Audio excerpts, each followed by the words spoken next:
This training series for principals is presented by NCPAPA, NCASLD, the Department of Public Instruction, and Education NC. Stick around after the lesson for discussions on the topics we'll cover today.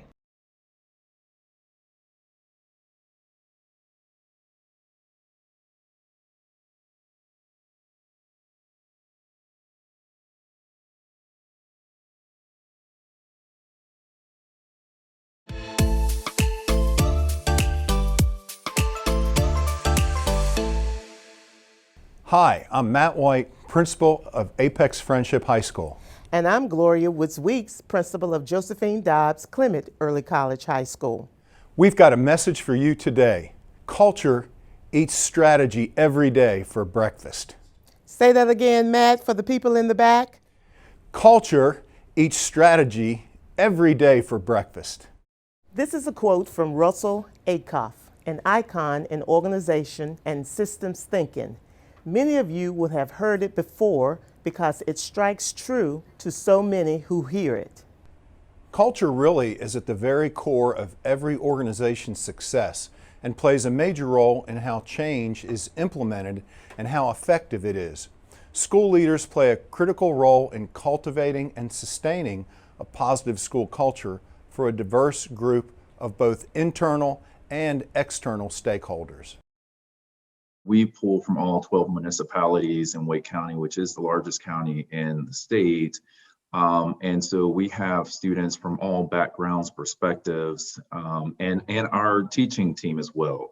So I think the first thing that's important in such a school that doesn't really have the community outside of the school that's closest in proximity to the school to serve just those families, we serve so many, is to build a sense of community. In such a big high school, it's often the case that you are connected with your PLT and your department or the people that are on your hallway. And so we've been very intentional about building community beyond those spaces. Because of the pandemic, we as educational leaders are reassessing how we provide each student with an equitable and quality learning experience. For better or for worse, COVID has increased the awareness of the importance of the role of public education in the very fabric of the everyday life of our children, their families, and our community at large. While the core mission of public education is student learning, COVID-19 has magnified the inequities that our students and their families face on a daily basis that impact learning. Whether it's food insecurity, affordable and accessible housing, access to learning devices, or access to broadband internet, the impact of COVID-19 has exposed how these whole child factors can impact the day-to-day learning of our children.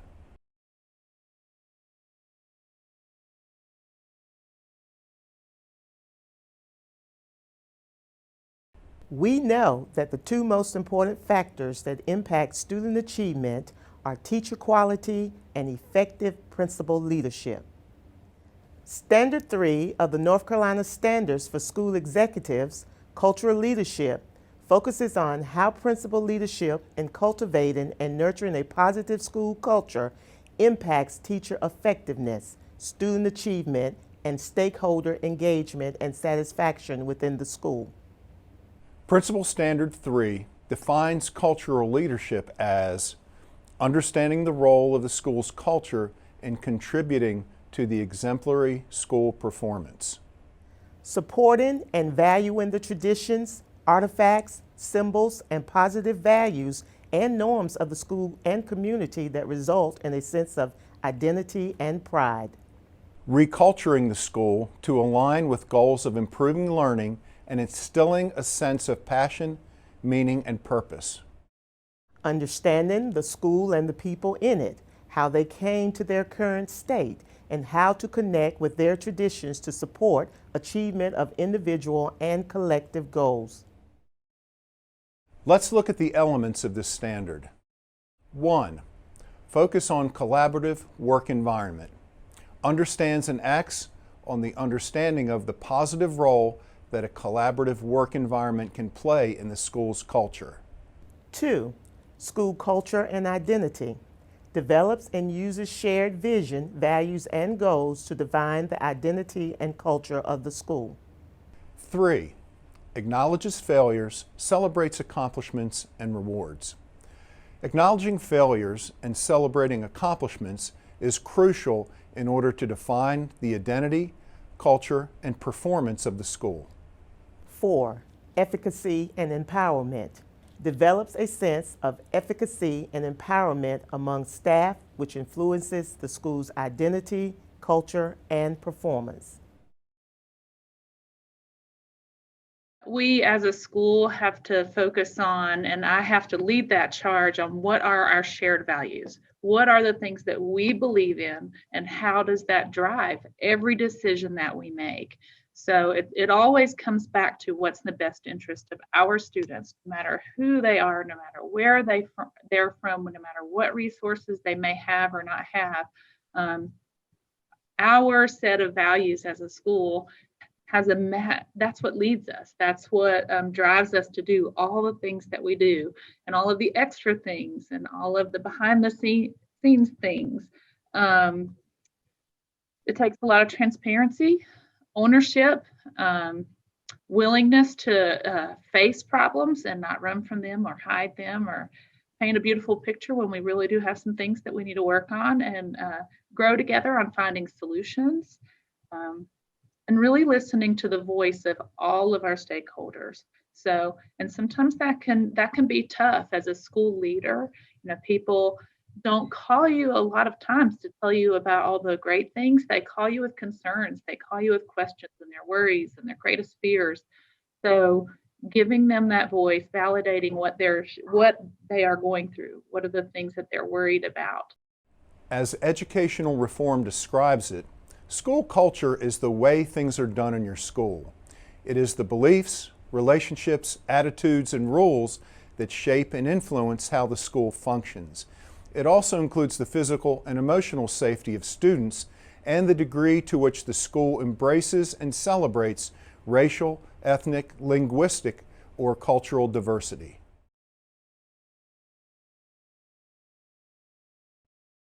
Culture has a huge effect on teacher and student performance, and school leadership has a profound impact on culture.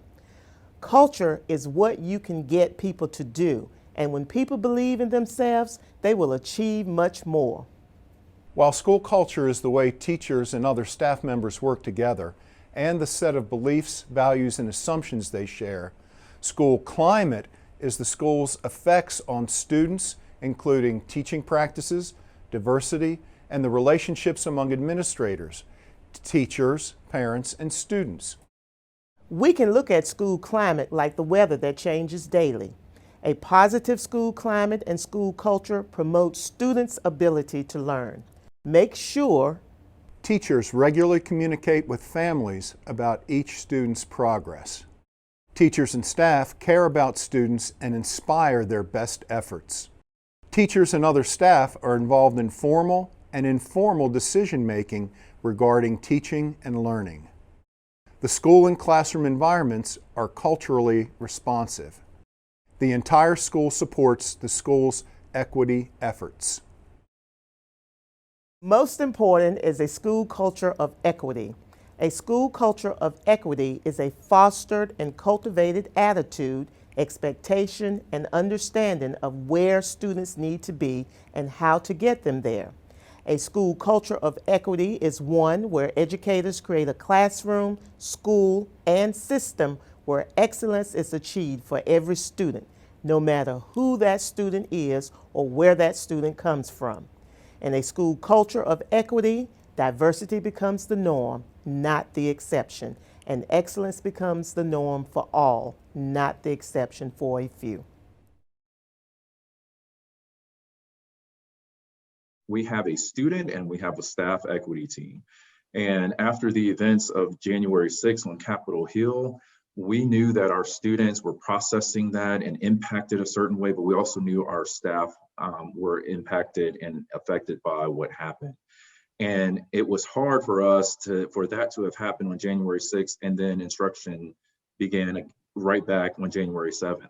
So we felt like there was a need to process those things and to think about all of the impact there. And so we were able to have a community forum where we were able to have staff and students come together to talk about what took place. How do we grow as a community? How do we build upon the things that are happening in the greater society and its implications to the learning environment at school, even though we're in a remote setting. And to be able to do that remotely was an awesome accomplishment. We know that to address equity, we need to provide each student with the individual resources and supports they need to reach the goals and expectations required for all students. Here are 4 key strategies in addressing equity. 1. Prioritize continuity so there is a stable and consistent learning environment. 2. Keep in contact with non-returning students to see what their barriers may be. 3. Focus on academic and psychological well-being as both are needed for student growth. 4. Build school partnerships to increase resources and support for student development. Ensuring equity means being proactive and taking steps to minimize the differences and opportunities that vulnerable students have in achieving the outcomes we establish. It requires purposeful attention to the personal needs of each child and providing access to the resources and opportunities that will lead them to a common goal for all students. The sudden move to remote learning in March 2020 quickly increased the visibility of individual student and community-based inequities across our state, from food and housing insecurities to lack of access and/or availability to devices and broadband internet services. Our most vulnerable students and families need our schools and communities to design strategies to help lessen the negative impact of these circumstances on student learning and well-being. Students of color, students from low-income background, English learners, students with disabilities, and other vulnerable groups such as homeless students and students in foster care were less likely to have rigorous, engaging, and positive educational experiences before the pandemic. There is a real risk that school closures will deepen these existing equities in our education system. We've seen how the pandemic has had a big emotional impact of fear and social isolation, resulting in student anxiety and depression. Many families are suffering in many ways from a lack of money to family illness. The impacts of challenges being faced are not equitably distributed across the student population. Many low-income students and students of color are facing the biggest challenges. School systems everywhere are struggling to not only provide the emotional support, but also to implement high-quality remote learning experiences for these students. Technology offers the potential to improve the education for disadvantaged students, regardless of at-home availability, but only if all students are able to fully participate. Leaders should develop a strong foundation of policies addressing the various elements needed for equitable access. We mentioned that these challenges impact students differently. For example, after teaching students new information and giving them time to practice the concepts or skills, a quiz or test is used to check for understanding. But what if the way we ask questions unintentionally causes some students to fail? What if assessments do not take into consideration language, culture, values, and experiences that influence how people think and solve problems? Culture greatly influences how we see the world, try to understand it, and communicate with each other. Culture, to a large extent, determines learning and teaching styles. When there's an emphasis on uniformity over diversity in schools, it creates disadvantages for students whose culture has taught them behaviors and beliefs that are different from the norms of the majority culture. Our special needs students and their families also face big challenges when these students are required to learn remotely. No matter how different and diverse the individual's background and characteristics might be, the equitable school culture embraces the uniqueness, strengths, and challenges of the student and provides equitable support, understanding, expectations, and encouragement to succeed. Equity can only occur in a culture where it is safe for adults and students alike to take risks, stretch, learn, and authentically engage day in, day out. In a school where this is possible, faculty hold themselves to the highest expectations and professional responsibility, while doing what is necessary to understand themselves and their students racially and culturally. In a school culture of equity, excellence and success become the norm for each student and every educator. Thanks again for watching this webinar, and thanks for what you do every day to build strong school cultures and equitable educational opportunities for all of our students. This has been a production of NCPAPA, the North Carolina Principal and Assistant Principals Association.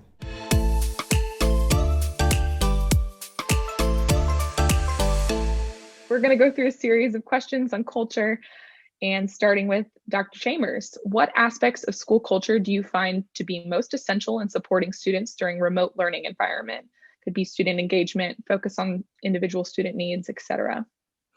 So, excuse me. So at the moment, I would say focusing on our student needs, their social and emotional capacity right now. I'd say that's the same for staff, but for our students, it really is focusing on what do they need emotionally, socially. They could be going through things that we aren't aware of, and I think that's paramount in order to get to education first. I mean, after you get to education, you've got to get to what's going on in their heads first, in their hearts, before you can get to how we're going to learn today. For this question, the way that we talk about culture, we've talked about culture as we've come back this January, just trying to refocus our mission, vision, and our collective commitments as a staff to really move those beliefs into behaviors. And so when we think about our individual student needs, really what we're focusing on is thinking about the way we do things overall, systems that work or don't work. So to Dr. Sandy's point, social emotional learning and integration has been extremely important. So one of the ways that we've supported our students this year through the in and out periods of school has been that we've developed a school-wide morning meeting block.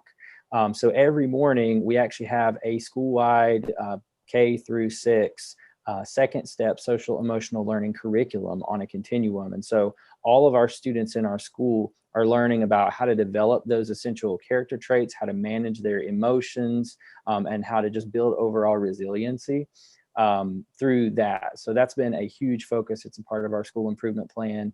But also, thinking about the instructional piece too. So we have talked a lot about equity and excellence as a pathway to justice as a school, and really thinking about how we reach that justice, the removal of those barriers. And so we're really trying to be intentional about focusing our attention on explicit learning focused personalized instruction being that key to student success, because a lot of times the environments that our students are in, we can do some things about, but not as much. And so thinking about what we have in our control to help them be successful. So that's really what we're focusing on.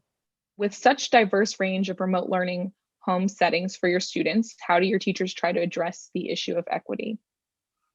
So just like Jamie said previously with the first question, we implement morning meeting throughout our school, and we focus on Positivity Project as a character building.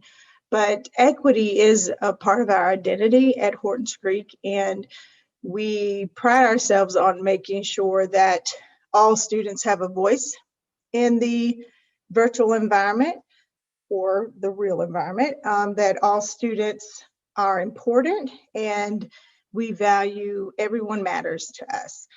And, I think in trying to ensure that online, our teachers, when we would do morning meeting, they have, you're in a circle and everyone gets a voice in the morning meeting, but also online, when they're doing presentations, they present it in the circle so that students know who's coming next when they are sharing things. But when you're actually doing math or literacy or science, we use equity sticks to support those that may not always raise their hand, or ones that really want to call out.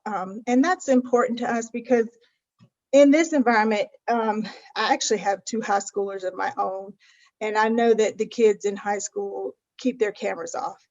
And I understand that, it's not a requirement to have your cameras on. However, if the teacher, pulls your name out of the cup, or it's your turn to respond, we do want our kids engaged that way. So I think, to me, what's important is that if your name is on the screen, we should hear from you sometime during the day and hear whether you know the content or not. And to me, that you can't just, kids can get missing in this environment, adults can get missing as well. So it's very important to make sure all voices are heard and we are taking care of each other. Absolutely. So for us, I told you in the last question, we had started having more conversations about revisioning and refocusing. So our core mission at this point, after, looking back and moving forward in pandemic mode, is really focused on the notion that our purpose is to ensure all students are learning to high levels, and that we're not just simply providing them the opportunity, but that's really, our model focuses on that social emotional integration, as well as that instructional high expectations, which in a pandemic is one of the most difficult things that I've ever had to try to figure out with the faculty. So when we talk about pursuing equity and excellence for all as a path to justice, this conversation stemmed from research that is widely available to practicing leaders everywhere. It's research on E-squared schools, where students were 90% minority, 90% free and reduced lunch, and 90% proficient. And so what they found in that research is that when school leaders choose to focus everything that they do on what they can control, measurable success will happen to high levels. So thinking about that and reflecting on that, our teachers have provided engaging, personalized instruction and practice that are aligned to the standards for remote Fridays, because we have been here with the exception of some class quarantines.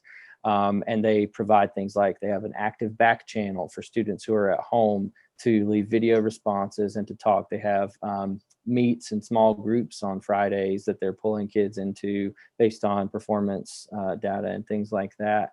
They're also doing check-ins on a daily basis and making sure that students who are here and who are not here are, able to succeed, and that they have all the tools that they need to work through any kind of academic challenge or a social emotional challenge that they might be facing. We've also done home visits. We've provided hotspots for students who don't have access to internet in their home. We're really fortunate as a county to be able to provide that. But we also have an engagement protocol that our teachers are working through for every child in this building to make sure that if they're, you can be physically present in a class, but that doesn't mean you're engaged. And I think Dr. Sandy talked a lot about, that being at the core of it. You got to make sure that your needs are taken care of before, you can be present so you're not lost. And so that engagement protocol is really focused on that. That's great. Thank you both for sharing. We know that school climate can vary from day to day or week to week based on the time of the year and the circumstances. How do you and your faculty try to pick up the faculty when you feel frustrated, tired, or have that sense of just being overwhelmed like many of us feel in this pandemic? Well, Jamie mentioned it with, support and equity and engagement. It's also, what can you control? And right now, there's a lot that's out of our control. And we remind our teachers of that constantly. Our counselors and our student support services team has done a great job of providing Wellness Wednesdays for our staff.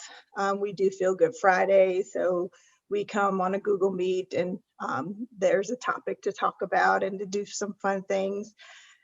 And they really have stepped it up. I almost would say my counselors have done a better job virtually than they do in person.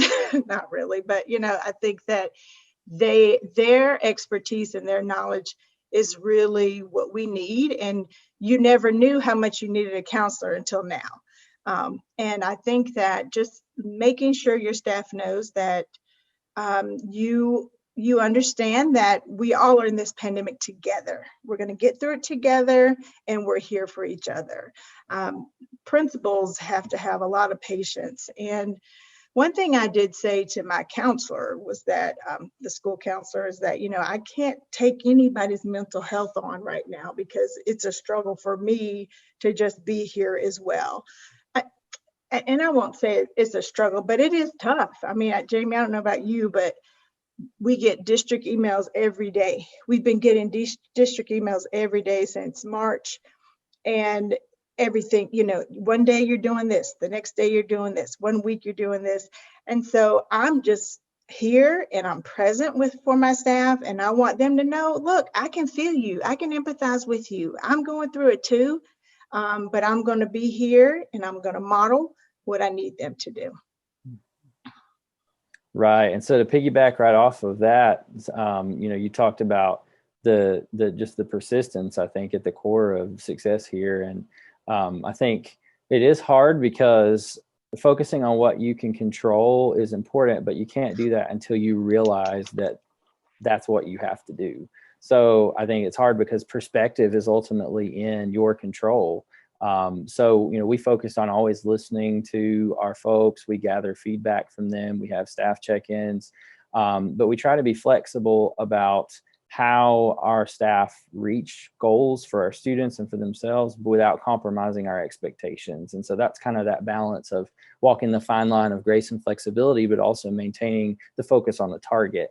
And so I would say that, the biggest thing here is just remembering to keep the main thing at all times, no matter what, keeping your perspective on what's possible and your why. And I think that is a really important thing. If you read much on the PLC process, a lot of us have PLCs in our schools, but it's really a school-wide belief system. And it focuses on, for the why, your moral imperative, ensuring that you're always invested in figuring out what that means for you. So one of the questions I think is really powerful to explore in that kind of a situation where you're trying to pick people back up is thinking about, what would you do if your child was in your classroom? What would you change, and how would you change it? And why do you feel differently about that? Maybe if somebody's struggling than you would if they weren't. And so thinking about that kind of helps to start getting at those mindfulness techniques to really rejuvenate your perspective, I think. And continuing to provide the normal things. We are fortunate because our faculty are with us in the building. So we do provide socially distant gatherings, secret pals, and those kinds of things.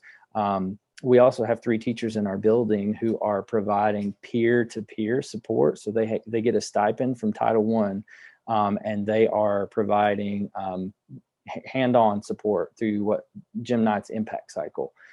So every quarter, every faculty member is getting the support of one of 3 of their peers who are going through this beside them at the same time. And I think that makes it particularly powerful this year because they have that emotionally compelling component of relatability that, I don't have from their seat because I haven't taught in a pandemic, but they have. So I think that's some of what we do.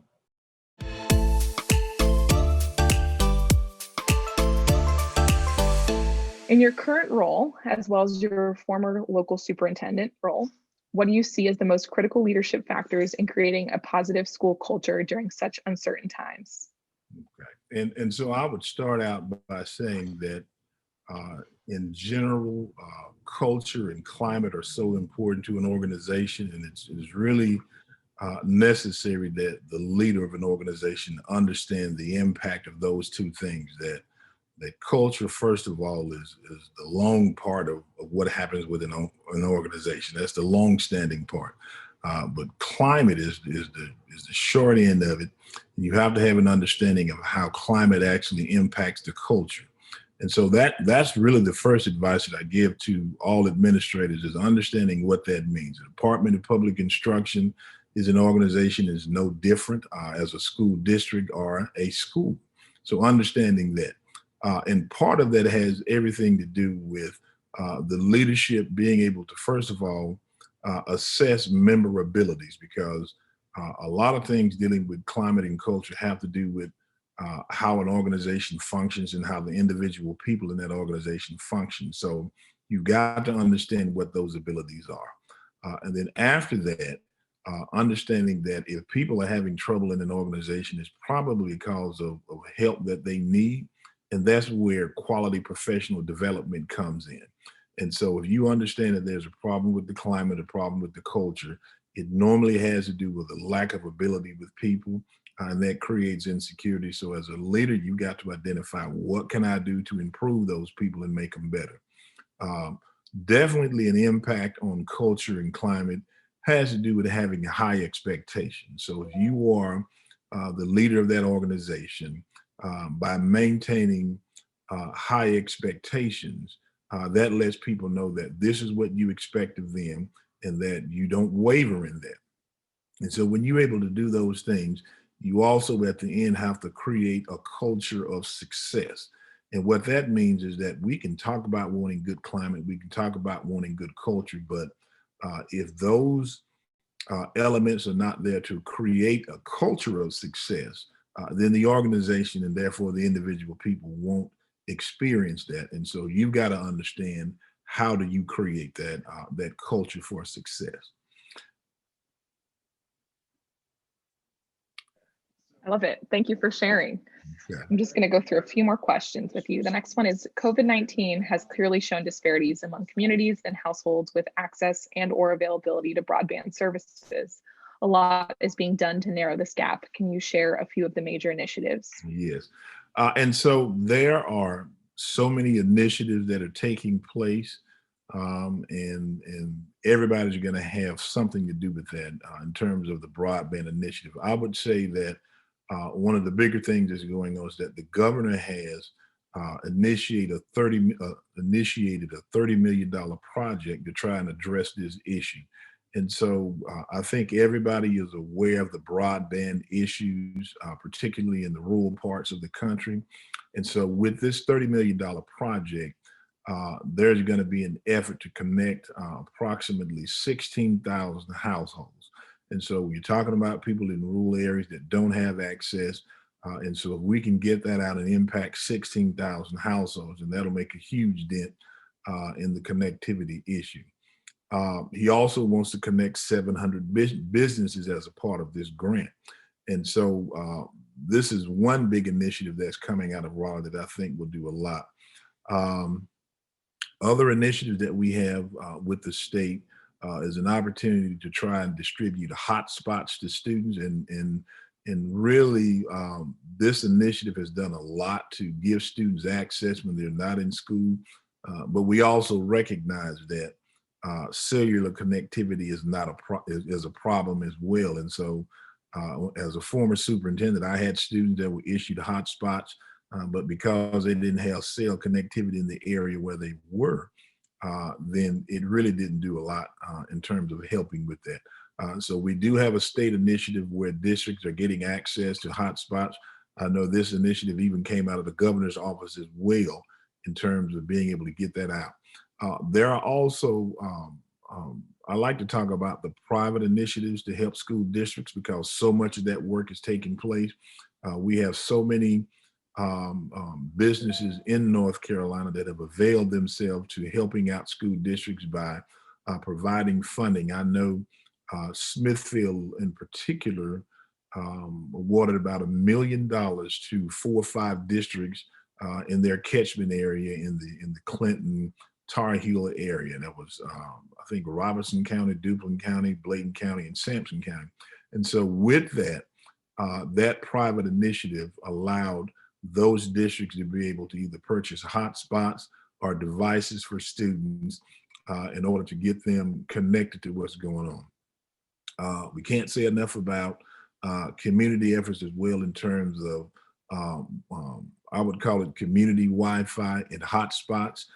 This is an initiative that's also been pushed out by the state, where we've encouraged districts to make those things available for students. And now remember that these efforts also take place through your local internet providers, whether that's Star or Spectrum or whoever it may be. And so that is something that I think has helped tremendously with school districts. One of the things that the state does want to continue is what we call our school connectivity initiative. And so will cost roughly $22 million for the upcoming year. And so while we talk about and think about connectivity in the sense of what the state doesn't have, we also have to recognize that 100% of our schools are connected. And so when we continue this kind of initiative, it really allows those schools, even in a rural community, to have that connectivity, so we won't forget about when children come back to school. And so I think the biggest thing that we can do is recognize that if we have an issue with broadband, it is something that is going to take government involvement. And now, because of the pandemic and children being remote, we recognize that that's a problem. And so what we need to do is make it something that's government driven. We call it the Tennessee Valley Authority of the 21st century. 100 years ago, we wired rural communities. Now we've got to wire with connectivity. As an internet provider, everything is profit driven, and it's a high cost to distribute broadband. And so these are the things that I know the General Assembly is now looking at, as well as the U.S. Congress. And so we hope these things catch speed and help us to connect this entire nation. Definitely. And it's great to hear that so many initiatives are already in place, whether it is at a public or private level. And we'll continue to hopefully grow and excel as we go and navigate through these really uncertain times. Absolutely. And really connect those rural areas that you had mentioned. Absolutely. And going to the next question, with your new leadership role at DPI, I was wondering if you could say what can the state agency and local school districts look forward to in ensuring the state's education systems approach all decisions through an equity lens? Okay. And so the one thing that I would share with everyone is to go and look at the school board, the state school board's state strategic plan. And so this kind of outlines and maps where the state board is in terms of the equity issue. And goal number one really is about eliminating opportunity gaps. And so as long as the state board has that as a driving part of what they do, then that will allow them and the department to work on those things that close all of those equity gaps. And most of this has to do with access, resources, what a rural community does not have versus those that are more urban or suburban. And so that is, I think, the biggest part of what the department is doing and the state board to try and address this issue. They also have what we call the Whole Child Initiative, which is also an equity-driven approach that says we have these children that are in a community, and we understand that we can get the various agencies that impact those kids to work together as opposed to being in silos. This is an opportunity where we can close those gaps, particularly in those rural communities. So when we talk about the state's approach to equity, they do have so many things laid out from the state level. And what we've got to do as a state agency is to be able to work with those local districts or those local LEAs and charter schools and communities to get them to understand what that state strategic plan is, what resources they need as local entities to try and implement that plan, and then have a way to assess what we're doing is whether it's working or not. And so this is something that I know the state, the General Assembly, and the governor's office have recognized. And so the biggest part of that, Trace, is trying to figure out what is it we want to implement, which parts we want to approach, because it is a broad problem. It's a huge problem. And so all entities have to come to terms about what is necessary. And so I'm just glad to be a part of that work at the State Department. And I certainly look forward to sharing my experience as well as the experience of LEAs and charters and communities about how we can address this equity issue.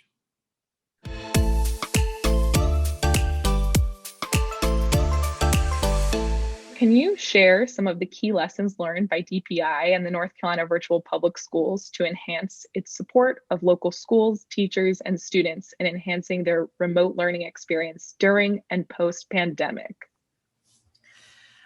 I think this is not new, but I think once again, North Carolina Virtual and the state agency have been blown away and impressed with the resiliency of North Carolina teachers. The pandemic required them to jump in with little or no training to teach in new and different ways with little or no training, but they were willing and able because that's what the students needed and that's what the education context required of them. So I knew our teachers were great, but this just pronounced it loud and clear that North Carolina teachers are the best. And they are very resilient and very willing. So that is top number one lesson learned. The other thing that North Carolina Virtual learned was that in the face of a challenge like this, that people are open to training and learning new information. And we provided a great deal of free professional development for teachers, and they could pick and choose which sessions they wanted to attend based on what they needed when. And then we still have an ongoing lunch hour for people to just ask questions that were pertinent to them. So along with just trying things and trying to connect with students, they were also willing to learn and improve their skill set. Now, a big hole in the whole equation, though, was enough digital content for teachers to use for every grade level, K-12. North Carolina Virtual does have content for 8th grade through 12th grade, but this involved the whole state, K-12. So we did, in partnership with the standards, curriculum, and instruction team and digital teaching and learning team at DPI, we co-authored and won the Rethink Education grant from the U.S. Department of Education. And that is going to allow us to build the quality content that's missing that teachers need. And this content will be standards aligned. It will be to North Carolina, and it will be teacher friendly and user friendly. And teachers can use it for a whole course, or they can pick and choose modules for different things depending on what their students need in more of a blended fashion. So the lack of high quality digital content was a big hole that we could not rush to fill, but we have figured out a way to work on that for North Carolina. Awesome. Thank you for touching on that. I know this isn't necessarily was sent to you, but I really applaud your wonderful efforts in offering PD and support to everyone throughout the state during this time. It's something that I know at NCPAPA, something we've been sharing as there's been so many incredible resources, and hearing about this new grant opportunity as well sounds like a great takeaway from this unfortunate situation. Well, and we realized quickly, we had teachers and people ask us, can you help? North Carolina Virtual, can you help? We need help. And it wasn't something that we normally did in terms of providing professional development across the state like this. We do provide it for our teachers, and we do provide it for people interested in teaching with us. But we realized we do have the skill set, and we were willing to share what we knew to help the state and use the resources we have and the different platforms that we have. We even had some folks study Seesaw a little bit. That's an elementary program, which we don't have elementary at North Carolina Virtual right now, in order to help the state, because we do have the skill set and we do have the experts. So I was so glad we were able to share them and that they were willing to share what they know. Definitely. What do you think the number one requested, I guess, area was to you guys specifically? It was how to engage definitely how to engage the students, how to get them involved in conversation. When you're new to online learning, it probably was tempting just to like deliver a face-to-face lecture like you might do in a regular classroom, or just put up digital content for students to read.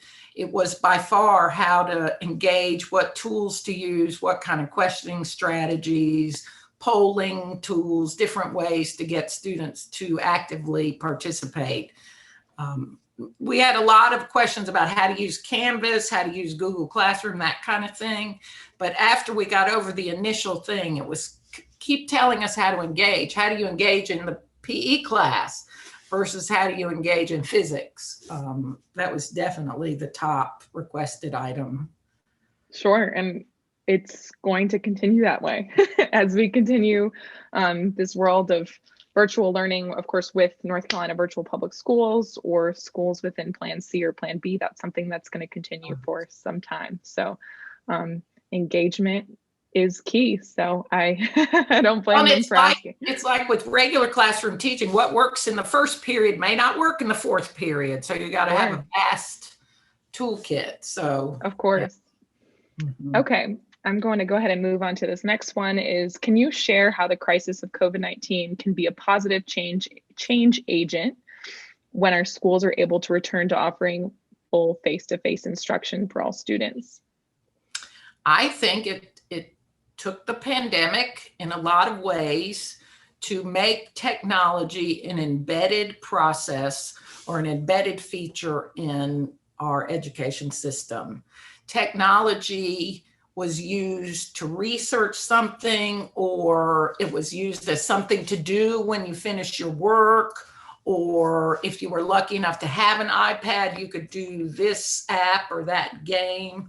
But now I think we have a common understanding across the state of the power of technology and what it can do and how you can engage, how you can differentiate.